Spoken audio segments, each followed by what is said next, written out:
Welcome to Icons in the Making. I'm your host, Heather Stern, Global CMO at Oliver Wyman Group.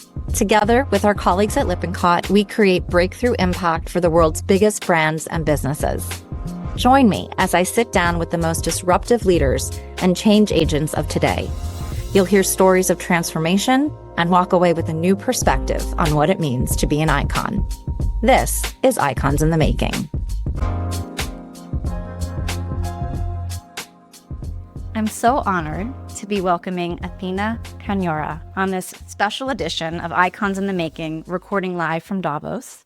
She's a doctor, a global citizen, a woman in tech, a boy mom, like me, a pioneer for the next generation of female innovators, and currently at the helm of PepsiCo as their Chief Strategy and Transformation Officer. I think a first for the global giant. So welcome, Athina. Thank you for joining me. Well, thank you so much for the invitation and looking forward to our discussion. Absolutely. So what brings you to Davos? I know this is multiple years you've been attending. Ooh. Tell me about this moment. Yeah.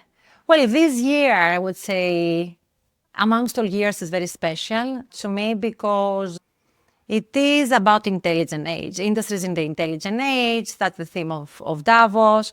So it is about how industries will transform themselves through the power of technology, through the power of AI. And of course, due to my role as Strategy and Transformation Officer, I have a very keen interest on showing how PepsiCo has managed to transform everything about it, from the way we deliver our products, from the way we manage our portfolio, from the way we deliver experiences for our consumers, leveraging technology and especially AI. So a lot of the discussions this week will be about the future of our industry, the role of PepsiCo in the food systems, and how we can help leveraging technology help that problem for the world, our transformation journey, and of course the role of female leaders in the next evolution of technology. Yeah, fantastic. And I know that that's something near and dear to your heart. You've really built a career where you've been very tech forward. Is that something you always, thought of yourself as, or has it really evolved over the years? Yeah, no, it has evolved. From a very young age, I loved STEM, but I always thought I would be in academia. And that's how I started. So I was in academia, I did my PhD in applied mathematics and economics, started teaching, advisory with the Central Bank of England. And it was always hard for me to see me outside of this ecosystem. And then when I did the pivot, part-time initially and then more full-time to consulting, it was a whole different world. Right? How you can go from the science to the actual applications. And then, of course, with my latest pivot in the industry, this is where actually you see things landing. But technology first mindset has been and will be something that is very dear to me because I do believe the world has significantly changed. We have had a couple of industrial revolutions. This specific one is not going to change just the way businesses are running, but it's going to change how the humans think and interact amongst themselves. So yeah, I'm very happy of the decision I have made, and I'm glad I'm part of this AI revolution in my role in PepsiCo and as a broader advocate of AI across industries. Well, given in a way it's nascent still, it really brings together, as you said, your passion in being an academic and really studying how things work and how things are built. You're now at the helm of PepsiCo in this role. Transformation is not easy. Tell me about the journey so far. You talk about wanting Pepsi to be faster, stronger, and better as a company, which is an amazing aspiration, and it's a brand that I think we all know and love. What does that mean to you and to the broader kind of community around that idea and that mission? When our CEO took the helm of the organization 5 years ago, and of course I came immediately after that 4.5 years ago, part of our mission is how do we, one, elevate our strategy, and also how do we simplify our strategy for our associates and of course our partners. And it was all anchored around three key messages. How do we make our business the greatest business in terms of the commercial excellence, in terms of the speed to market, in terms of the portfolio innovation, which is the faster pillar, being always faster than anyone else on how we deliver things to the consumer with a great consumer experience to come with that. how do we ensure we fortify PepsiCo with the strongest possible capabilities, i.e. stronger system modernization, process transformation, elevating the business transformation at the top of the house, and rethinking also of one PepsiCo, breaking down the silos of the function and breaking down the borders of PepsiCo, I mean geographical borders. So one global PepsiCo that's stronger.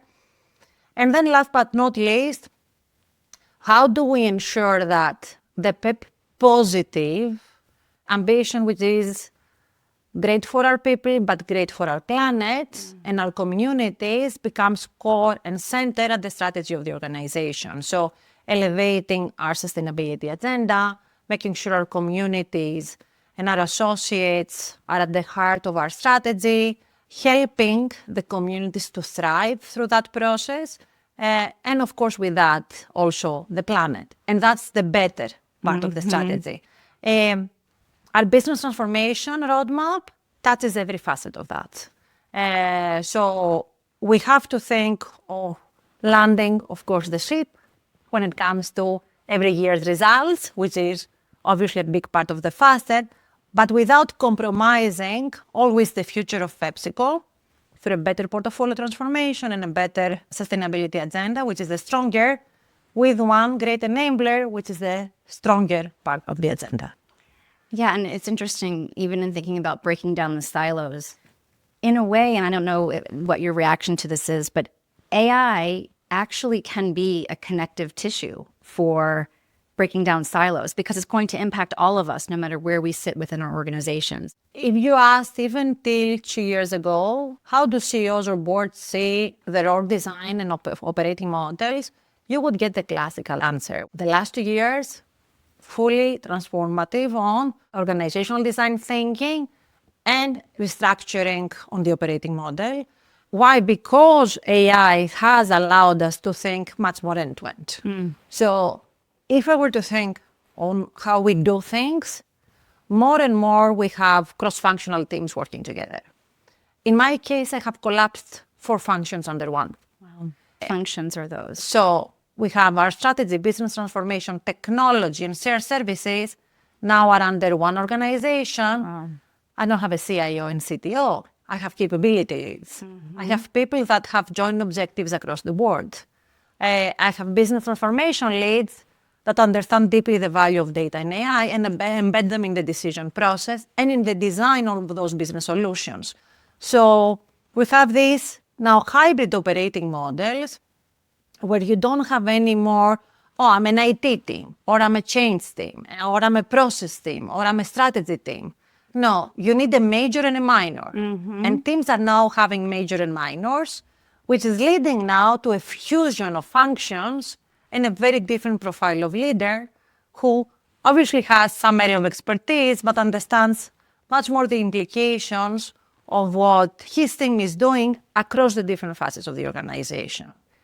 All of that is possible because of the technology transformation and how that has also changed on how we think of process comparing to the past. Yeah. Looking at transformation at other organizations, it's a thing off to here. You know, there's a transformation office and then there's the business.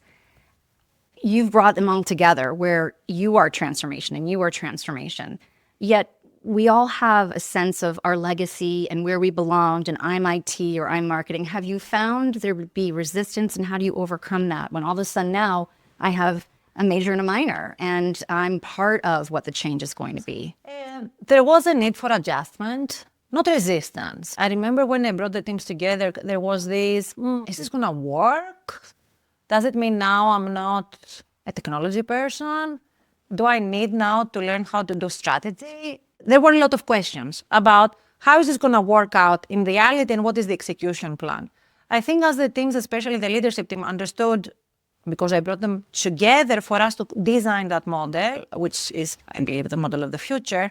So as we were landing that model and they were seeing how what we had as a vision was coming to reality through action plans, through delivery, through roadmaps, through connecting people differently, they would never go back. And by doing so, it has accelerated our implementation plan by at least 18 months to 24 years. Wow. We have seen in 1 year progress of 2 years. Why? Because, again, joint objectives. Yes. People are rated based on the joint success. Business transformation is the spearhead of the teams. Doesn't matter if you are delivering the tech part of that business transformation. Still, your anchor is the business change of the organization. So having a common vision that anchors on the strategy of the company has truly elevated how those teams were operating, and the ROI for the organization has been immense.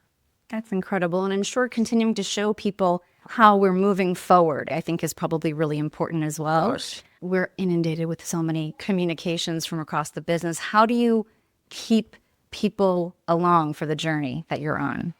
So we have a couple of forums that, of course, are important from a leadership perspective, but our target group is not the top 200 of the company. Our target group is the 320,000 employees of this organization that are the user base, whether they are internal, and of course our billions of consumers who are our user base externally. It's constant communication, change, and learning that is top of our agenda. So you can deliver the most beautiful solution with an amazing UX and UI. You don't bring people along, you have failed. So constantly we are doing user adoption forums. We are explaining how this will transform their work, how this will accelerate their performance, how this will make their incentives, their bonus structures more successful. For our consumers, is giving them early access to some of our new portfolio through our platforms. Hyper-personalization and experience, for example, for Gatorade in the hydration space. So we want to bring people along, not at the end of the journey, but in the beginning of the journey. Yeah. So when you have them part of the design, they're part of the solutioning and not just of the end output. And that has been our success story. It's more painful. I have to say, there's constant learning that you have to do and adopt. You need a certain level of agility. But the payoff that we have seen by following this approach has been amazing. Yeah.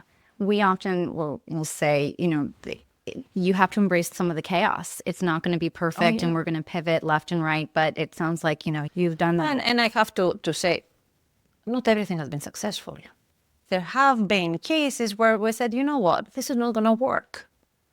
So let's stop it. Let's move on. So to your point, embracing also the failures because these are important learnings has also been part of the journey. Yeah. So obviously, you are on this journey at PepsiCo, but your career has spanned, as we said, academia, consulting, tech, consumer goods. Is there an unconventional leadership lesson that either you've learned or was imparted upon you over the years that has stuck with you? Yeah, I have had amazing mentors. I still have amazing mentors. I think they have helped me understand the strengths of my both personality plus also style of leadership.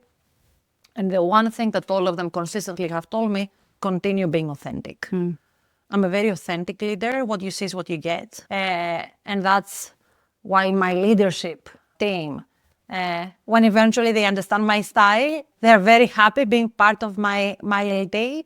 But it is an adjustment. It's always an adjustment. So for some leaders it works, for some leaders it doesn't work. But being direct, giving feedback, I spend a lot of time coaching my teams and being coached by my LD. We like to provide feedback upwards and downwards. And the other thing in terms of my style of leadership, on Fridays, I have an open office policy. So this is something I had in academia. Obviously, it's stuck on me, where you might be a junior analyst or you might be an executive. You book time in my calendar and you can have a one-to-one conversation for me. That is something I don't compromise no matter what. I was going to say that takes a lot of discipline, but I'm imagining both for you and for the people that book, it's so immensely valuable. It's so important. And for me, let alone for the people, for me, having the time to have those conversations is extremely valuable. Yeah. So, you're talking about coaching and mentoring and leading. I'm going to pivot to your role as a boy mom. What have you been imparting upon them, as this incredible female leader, watching them grow up in this world fraught with lots of challenges? Yeah, first of all, respect. You have to respect the individual, no matter what the background of that individual. And background could be anything from sex, educational level, geographical origin, religion. I mean, we lived with a family in 6 countries. This is US is the 7th country. They've always went to international schools. They have had to deal with people from different backgrounds. And so respect of the individual has been the number one. I'm the one female within a family of 4. Yep. So obviously, I grew up with many boys and males in the family from both sides. So them understanding also the difference of a female and how the experiences, especially in the past, we are getting much better. As boy moms, you need to continue kind of and reminding them of how equality is important. I'll give you a bit of a parenthesis. My boys play tennis. They love tennis. So in their first, I would say first year, they started 4 years old. And they started in Paris and then England, London. They had mixed class. So the first thing they said, hey, our coaches put us in mixed classes. And it's like, why do we have to play with girls? Aren't we good enough to play with boys, etc., etc.?